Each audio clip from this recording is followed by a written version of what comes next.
জানেন, আমার মনে হয় জন কিটস বা জীবনানন্দ দাস এদের সঙ্গে আমাদের বর্তমান ইন্ডিয়ান ক্রিকেট টিমের ক্যাপ্টেন রোহিত শর্মার একটা মিল রয়েছে।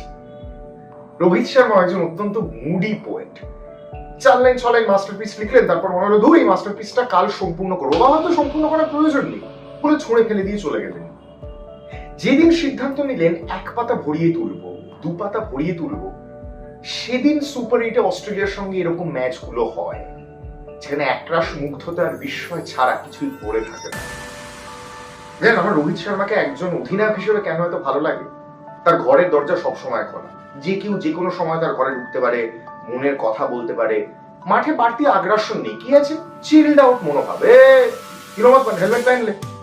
তেমনি আবার ম্যাচ শেষ হওয়ার পরেও বলতে পারেন, গার্ডেন মে ঘুমনে ওয়ালে বন্দে মেরে বন্দে। আমি 25শে জুন 1983 দেখিনি, 2রা এপ্রিল 2011 দেখেছি। আমার খুব ইচ্ছে